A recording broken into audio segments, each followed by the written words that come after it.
गुरुर्ब्रह्मा गुरुर्विष्णु गुरुर्देवो महेश्वरा गुरुर्साक्षात् परब्रह्मा तस्मै श्री गुरुवे नमः। जय श्री कृष्ण। नमस्कार दोस्तों, आज मैं आपको सुना रहा हूँ पूर्णिमा के दिन सुनी जाने वाली श्री सत्यनारायण व्रत कथा। दोस्तों, जिसे सुनने मात्र से ही आपकी हर मनोकामना पूरी होगी। दोस्तों, सत्यनारायण व्रत कथा सुनने मात्र से भगवान श्री सत्यनारायण अपने भक्तों पर अटूट कृपा बरसाते हैं। दोस्तों, आज पूर्णिमा के दिन सत्यनारायण का व्रत रखा जाता है। सत्यनारायण व्रत को हर मनुष्य को करना चाहिए, क्योंकि जो मनुष्य सत्यनारायण व्रत रखते हैं तो सत्यनारायण भगवान उनकी हर मनोकामना पूरी करते हैं। दोस्तों, जो सत्यनारायण व्रत को नहीं रख पाते वह सत्यनारायण व्रत कथा को ही सुने। यदि वे सत्यनारायण व्रत कथा को सुनते हैं तब भी श्री सत्यनारायण स्वामी उनकी हर मनोकामना पूरी करते हैं। दोस्तों, जो मनुष्य पूर्णिमा के दिन सत्यनारायण व्रत करते हैं या सत्यनारायण व्रत कथा को सुनते हैं उनकी हर मनोकामना अवश्य ही पूरी होगी। जो मनुष्य सत्यनारायण व्रत को कर रहे हैं वह सुबह जल्दी उठकर सूर्योदय से पहले उठकर स्नान आदि करके भगवान विष्णु को स्नान कराएं और पंचोपचार से भगवान की पूजा करें और उसके बाद में भगवान को तुलसी दल चढ़ाएं, फूल चढ़ाएं। एक बात का विशेष ध्यान रखें कि पूर्णिमा के दिन किसी का भी अपमान भूलकर नहीं करना चाहिए, किसी से झगड़ा नहीं करना चाहिए और हो सके अधिक से अधिक मौन रहें और भगवान के नाम का स्मरण करते रहें। दोस्तों, सत्यनारायण व्रत करने वाला मनुष्य पूर्णिमा के दिन सायंकाल के समय स्नान आदि से निवृत्त होकर पूजा स्थान पर आसन लगाकर बैठे रहें और श्री गणेश, गौरी, वरुण, विष्णु आदि सभी देवताओं का ध्यान करके पूजन करें। संकल्प करें कि मैं सत्यनारायण स्वामी का पूजन व कथा श्रवण सदैव करूंगा। पुष्प हाथ में लेकर श्री सत्यनारायण का ध्यान करें। यज्ञोपवीत पुष्प नैवेद्य आदि लेकर स्तुति करें। हे भगवान, मैंने श्रद्धा पूर्वक फल, जल आदि सब सामग्री आपके अर्पण किए हैं, इसे स्वीकार कीजिए। मेरी विपदा से रक्षा कीजिए। मैं आपको बारंबार प्रणाम करता हूँ या करती हूँ। इसके बाद श्री सत्यनारायण भगवान की कथा पढ़ें या फिर श्रवण करें। बोलो श्री सत्यनारायण भगवान की जय। श्री सत्यनारायण व्रत कथा पहला अध्याय। एक समय नैमिष सारण तीर्थ में शौनकादिक 88,000 ऋषियों ने श्री सूर्य जी से पूछा, हे प्रभु, इस कलयुग में वेद विद्या रहित मनुष्यों को प्रभु भक्ति किस प्रकार मिलेगी तथा उनका उद्धार कैसे होगा? इसलिए हे मुनि, कोई ऐसा तप कहिए जिससे थोड़े समय में पुण्य प्राप्त हुए तथा मनवांचित फल मिले। वह कथा सुनने की हमारी इच्छा है। सर्वशास्त्र ज्ञाता श्री सूर्य जी बोले, हे वैष्णवों, मैं पूज्य आप सबने प्राणियों के हित की बात पूछी है। अब मैं उस श्रेष्ठ व्रत को आप लोगों से कहूँगा जिस व्रत को नारद जी ने लक्ष्मी नारायण से पूछा था और लक्ष्मीपति ने मुनि श्रेष्ठ नारद से कहा था। सो ध्यान देकर सुनो। एक समय योगीराज नारद जी दूसरों के हित की इच्छा से अनेक लोकों में घूमते हुए मृत्यु लोक में आ पहुँचे। यहाँ अनेक योनियों में जन्मे हुए प्राय सभी मनुष्यों को अपने कर्मों द्वारा अनेकों दुखों से पीड़ित देखकर सोचा, किस यत्न के करने से निश्चय ही प्राणियों के दुखों का नाश हो सकेगा। ऐसा मन में सोचकर विष्णु लोक को गए।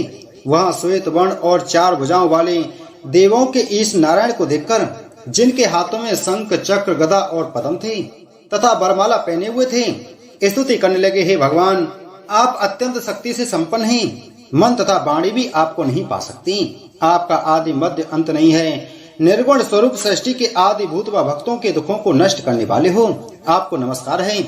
नारद जी से इस प्रकार की स्तुति सुनकर विष्णु भगवान बोले, हे मुनि श्रेष्ठ, आपके मन में क्या है? आपका किस काम के लिए आगमन हुआ है? निसंकोच कहो। तब नारद मुनि बोले, मृत्यु लोक में सब मनुष्य जो अनेक योनियों में पैदा हुए हैं अपने अपने कर्मों के द्वारा अनेक प्रकार के दुखों से दुखी हो रहे हैं। हे नाथ, मुझ पर दया रखते हो तो बतलाइए, उन मनुष्यों के सब दुख थोड़े से ही प्रयत्न से कैसे दूर हो सकते हैं? श्री भगवान जी बोले, हे नारद, मनुष्यों की भलाई के लिए तुमने बहुत अच्छी बात पूछी है। जिस काम के करने से मनुष्य मोह से छूट जाता है वह मैं कहता हूँ। सुनो, बहुत पुण्य देने वाला स्वर्ग तथा मृत्यु लोक दोनों में दुर्लभ एक उत्तम व्रत है। आज मैं प्रेम वश होकर तुमसे कहता हूँ, सत्यनारायण का यह व्रत अच्छी तरह विधि पूर्वक करके मनुष्य आयु पर्यंत यहाँ सुख भोग कर मरने पर मोक्ष को प्राप्त होता है। श्री भगवान के वचन सुनकर नारद मुनि बोले कि उस व्रत का फल क्या है? क्या विधान है और किसने यह व्रत किया है और किस दिन यह व्रत करना चाहिए, विस्तार से कहिए। भगवान बोले, दुख सुख आदि को दूर करने वाला, धन दान को बढ़ाने वाला, सौभाग्य तथा संतान को देने वाला, यह व्रत सब स्थानों पर विजय करने वाला है। भक्ति संतान को देने वाला, यह व्रत सब स्थानों पर विजय करने वाला है। भक्ति और श्रद्धा के साथ किसी भी दिन मनुष्य श्री सत्यनारायण भगवान की प्रातः काल के समय ब्राह्मणों और बंधुओं के साथ धर्म परायण होकर पूजा करें। भक्ति भाव से नैवेद्य केले का फल, घी, दूध और गेहूं का चूर्ण सवाय लें। गेहूं के अभाव में साठी का चूर्ण, शक्कर तथा गुड़ लें और सब भक्षण योग्य पदार्थ जमा करा के भगवान को अर्पण करें तथा बांधवों सहित ब्राह्मण को भोजन करावे। पश्चात स्वयं भोजन करें। नित्य गीत आदि का आचरण कर सत्यनारायण भगवान का स्मरण करते हुए समय व्यतीत करें। इस तरह व्रत करने पर मनुष्यों की इच्छा निश्चय ही पूरी होती है। विशेषकर कलकाल में भूमि पर यही मोक्ष का सरल उपाय है। बोलो सत्यनारायण भगवान की जय। श्री सत्यनारायण व्रत कथा दूसरा अध्याय। सूत जी बोले, हे ऋषियों, जिसने पहले समय में इस व्रत को किया है उसका इतिहास कहता हूँ, ध्यान से सुनो। सुंदर काशीपुरी नगरी में एक अत्यंत निर्धन ब्राह्मण रहता था। वह भूख और प्यास से बेचैन हुआ नित्य पृथ्वी पर घूमता था। ब्राह्मणों से प्रेम करने वाले भगवान ने ब्राह्मण को दुखी देखकर बूढ़े ब्राह्मण का रूप धर उसके पास आदर के साथ पूछा, हे विप्र, नित्य दुखी हुआ पृथ्वी पर क्यों घूमता है? हे श्रेष्ठ ब्राह्मण, यह सब मुझसे कहो, मैं सुनना चाहता हूँ। ब्राह्मण बोला, मैं निर्धन ब्राह्मण हूँ, भिक्षा के लिए पृथ्वी पर फिरता हूँ। हे भगवान, यदि आप इसका उपाय जानते हो तो कृपा करके कहो। वृद्ध ब्राह्मण बोला कि सत्यनारायण भगवान मनोवांछित फल देने वाले हैं, इसलिए हे ब्राह्मण, तू उनका पूजन कर, जिसके करने से मनुष्य सब दुखों से मुक्त होता है। ब्राह्मण को व्रत का सारा विधान बतलाकर बूढ़े ब्राह्मण का रूप धारण करने वाली सत्यनारायण भगवान अंतर्ध्यान हो गए। जिस व्रत को वृद्ध ब्राह्मण ने बतलाया है मैं उसको करूंगा, यह निश्चय करने पर उसको रात में नींद नहीं आई। वह सवेरे उठ श्री सत्यनारायण के व्रत का निश्चय कर भिक्षा के लिए चला। उसको भिक्षा में बहुत धन मिला, जिससे बंधु बांधवों के साथ उसने सत्यनारायण का व्रत किया। इसके करने से वह ब्राह्मण सब दुखों से छूटकर अनेक प्रकार की संपत्तियों से युक्त हुआ। उस समय से वह ब्राह्मण हर मास व्रत करने लगा। इस तरह सत्यनारायण भगवान के व्रत को जो करेगा वह मनुष्य सब दुखों से छूट जाएगा। इस तरह नारद जी से नारायण का कहा हुआ व्रत मैंने तुमसे कहा। हे विप्रो, अब मैं और क्या कहूँ? ऋषि बोले, हे मुनीश्वर, संसार में इस ब्राह्मण से सुनकर किस किसने इस व्रत को किया, हम यह सब सुनना चाहते हैं। इसके लिए हमारे मन में श्रद्धा है। सूत जी बोले, हे मुनियों, जिसने इस व्रत को किया है वह सब सुनो। एक समय एक ब्राह्मण धन और ऐश्वर्य के अनुसार बंधु बांधवों के साथ व्रत करने को तैयार हुआ। उसी समय एक लकड़ी बेचने वाला बूढ़ा आदमी आया और बाहर लकड़ियों को रखकर ब्राह्मण के मकान में गया। प्यास से दुखी लकड़हारा उनको व्रत करते देखकर ब्राह्मण को नमस्कार कर कहने लगा कि आप यह क्या कर रहे हैं और इसके करने से क्या फल मिलता है, कृपा करके मुझसे कहो। ब्राह्मण ने कहा, सब मनोकामनाओं को पूरा करने वाला यह सत्यनारायण भगवान का व्रत है। इसकी ही कृपा से मेरे यहाँ धन दान आदि की वृद्धि हुई है। ब्राह्मण से इस व्रत के बारे में जानकर लकड़हारा बहुत प्रसन्न हुआ। चन्ना मितले और प्रसाद खाने के बाद वह अपने घर को गया। लकड़हारे ने अपने मन में इस प्रकार संकल्प किया कि आज नगर में लकड़ी बेचने से जो धन मिलेगा उसी से सत्यनारायण देव का उत्तम व्रत करूंगा। यह मन में विचार कर वह बूढ़ा आदमी लकड़ियां अपने सिर पर रखकर जिस नगर में धनवान लोग रहते थे वह ऐसे सुंदर नगर में गया। उस रोज वहां पर उसे उन लकड़ियों का दाम पहले दिनों से चौगुना मिला। तब वह बूढ़ा लकड़हारा दाम ले और अति प्रसन्न होकर पक्के केले की पुली, शक्कर, घी, दूध, दही और गेहूं का आटा इत्यादि सत्यनारायण भगवान के व्रत की कुल सामग्रियों को लेकर अपने घर गया। फिर उसने अपने भाइयों को बुलाकर विधि के साथ भगवान जी का पूजन और व्रत किया। उस व्रत के प्रभाव से वह बूढ़ा लकड़हारा धन पुत्र आदि से युक्त हुआ और संसार के समस्त सुख भोग कर बैकुंठ धाम को चला गया। बोलो सत्यनारायण भगवान की जय।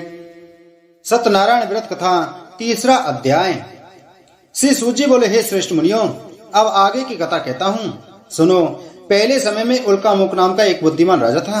वह सत्यवक्ता और जितेंद्रिय था। प्रतिदिन देव स्थानों पर जाता तथा गरीबों को धन देकर उनके कष्ट दूर किया करता था। उसकी पत्नी कमल के समान मुख वाली तथा सती साध्वी थी। भद्रशिला नदी के तट पर उन दोनों ने श्री सत्यनारायण भगवान का व्रत किया। उस समय में वहाँ एक साधु वैश्य आया। उसके पास व्यापार के लिए बहुत सा धन था। वह नाव को किनारे पर ठहरा कर राजा के पास गया और राजा को व्रत करते देखकर विनय के साथ पूछने लगा, हे राजन, भक्ति उच्च से आप यह क्या कर रहे हैं? मेरी सुनने की इच्छा है, सो आप यह मुझे बताओ। राजा बोले, हे साधु, अपने बांधवों के साथ पुत्रादि की प्राप्ति के लिए यह महाशक्तिमान सत्यनारायण भगवान का व्रत व पूजन किया जा रहा है। राजा के वचन सुनकर साधु आदर से बोला, हे राजन, मुझसे इसका सब विधान कहो, मैं भी आपके कथानुसार इस व्रत को करूंगा। मेरे भी कोई संतान नहीं है और इससे निश्चय ही होगी। राजा से सब विधान सुन व्यापार से निवृत्त होकर वह आनंद के साथ घर गया। साधु ने अपनी स्त्री से संतान देने वाले उस व्रत का समाचार सुनाया और कहा कि जब मेरी संतान होगी तब मैं इस व्रत को करूंगा। साधु ने ऐसे वचन अपनी स्त्री लीलावती से कहे। एक दिन उसकी स्त्री लीलावती पति के साथ आनंदित हो संसार धर्म में प्रवृत्त होकर सत्यनारायण भगवान की कृपा से गर्भवती हो गई तथा 10वें महीने में उसके एक सुंदर कन्या का जन्म हुआ। दिनों दिन वह ऐसा बढ़ने लगी जैसे शुक्ल पक्ष का चंद्रमा बढ़ता है। कन्या का नाम कलावती रखा गया। तब लीलावती ने मीठे शब्दों में अपने पति से कहा कि आपने जो संकल्प किया था कि भगवान का व्रत करूंगा, अब आप उसे करिए। साधु बोला, हे प्रिय, इसके विवाह पर करूंगा। इस प्रकार अपनी पत्नी को आश्वासन दे वह नगर को गया। कलावती पुत्र गृह में बुद्धि को प्राप्त हो गई। साधु ने जब नगर में सखियों के साथ अपनी पुत्री को देखा तो तुरंत दूत बुलाकर कहा कि पुत्री के वास्ते कोई सुयोग वर देख कर लाओ।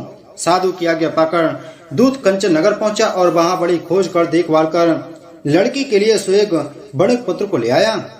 उस सुयोग लड़के को देखकर साधु ने अपने बंधु बांधवों सहित प्रसन्नचित्त अपनी पुत्री का विवाह उसके साथ कर दिया, किंतु दुर्भाग्य से विवाह के समय भी उस व्रत को करना भूल गया। तब श्री भगवान क्रोधित हो गए और श्राप दिया कि तुम्हें दारुण दुख प्राप्त होगा। अपने कार्य में कुशल साधु बनिया जमाता सहित समुद्र के समीप स्थित रत्न नगर में गया और वहां दोनों ससुर जमाई चंद्रकेतु राजा के नगर में व्यापार करने लगे।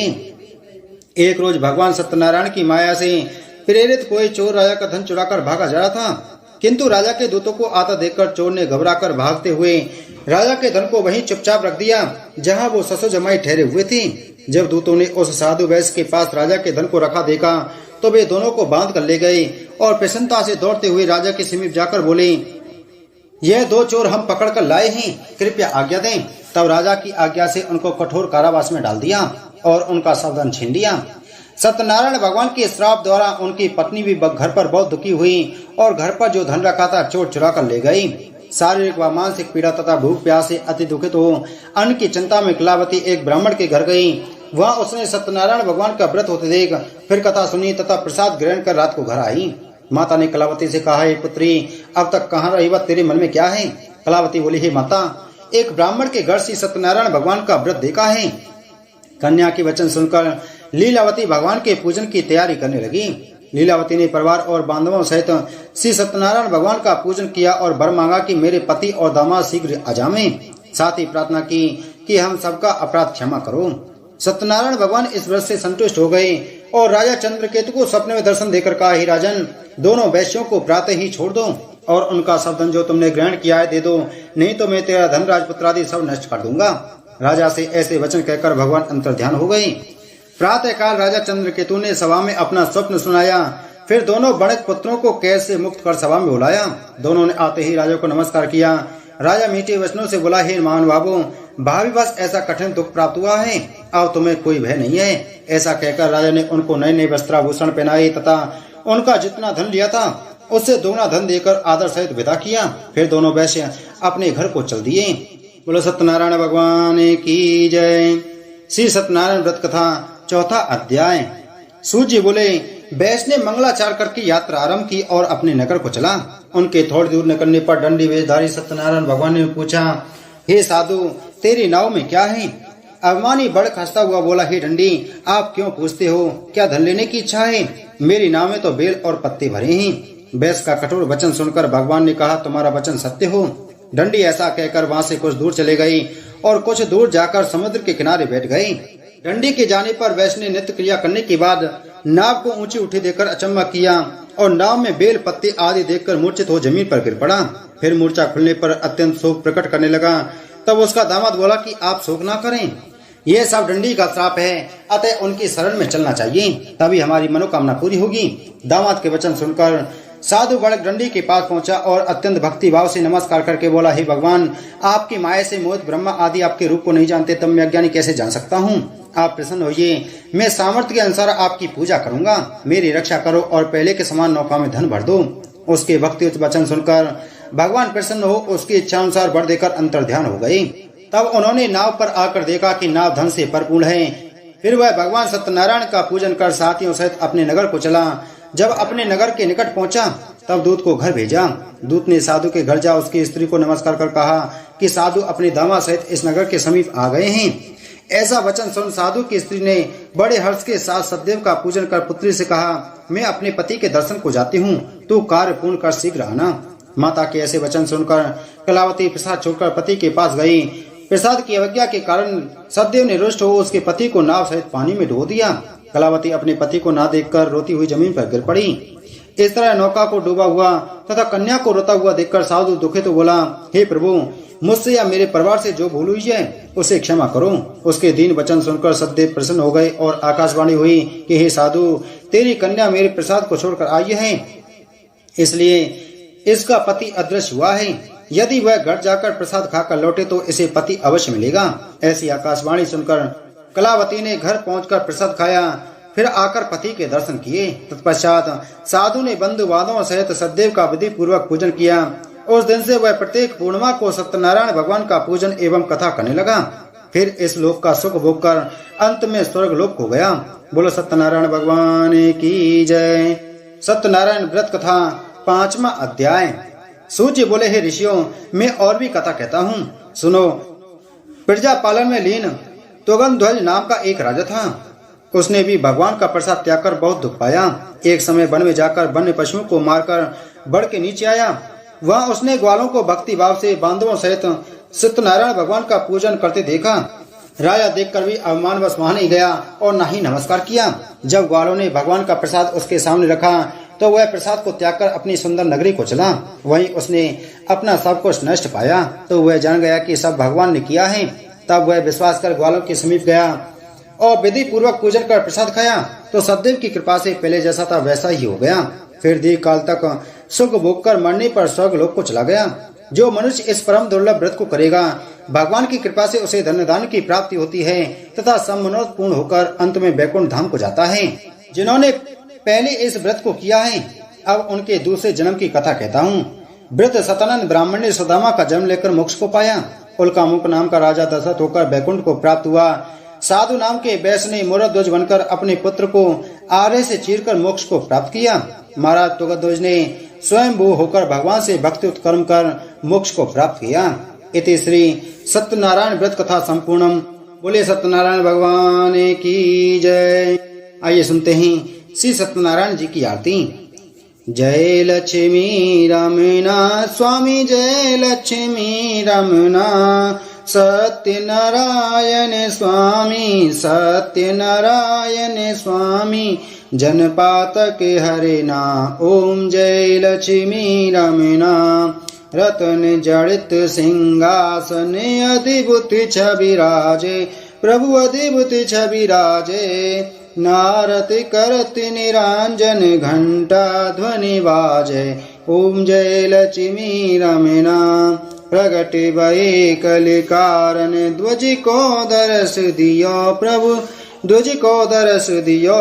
बूढ़ो ब्राह्मण बन कर, बूढ़ो ब्राह्मण बन कर, कंचन महल कियो। ओम जय लक्ष्मी रमना, दुर्बल वीर कठारो, इन पर कृपा करी प्रभु, इन पर कृपा करी। चंद्रचूड़ एक राजा, चंद्रचूड़ एक राजा, जिनकी विपत्ति हरी। ओम जय लक्ष्मी रमना, वैश्य मनोरथ पायो, श्रद्धा तज दीनी स्वामी, श्रद्धा तज दीनी। सो फल भोग्यो प्रभु जी, सो फल भोग्यो प्रभु जी, फिर ए स्तुति कीनी। ओम जय लक्ष्मी रमना, भाव भक्ति के कारण छिन छिन रूप धर्यो प्रभु, छिन छिन रूप धर्यो। श्रद्धा धारण कीनी, श्रद्धा धारण कीनी, तिनको काज सर्यो। ओम जय लक्ष्मी रमना, ग्वाले बाल संग राजा, बन में भक्ति करी स्वामी, बन में भक्ति करी। मन वांछित फल दीनो, मन वांछित फल दीनो, दीन दयाल हरि। ओम जय लक्ष्मी रमना, चढ़त प्रसाद सबायो कदली फल मेवा स्वामी कदली फल मेवा धूप दीप तुलसी से धूप दीप तुलसी से राजी सतदेवा। ओम जय लक्ष्मी रमणा श्री सत्यनारायण जी की आरती जो कोई नर गावे स्वामी प्रेम सहित गावे। कहते शिवानंद स्वामी भजत हरि हरे स्वामी मनवांचित फल पावे। ओम जय लक्ष्मी रमणा। बोलो सत्यनारायण भगवान की जय।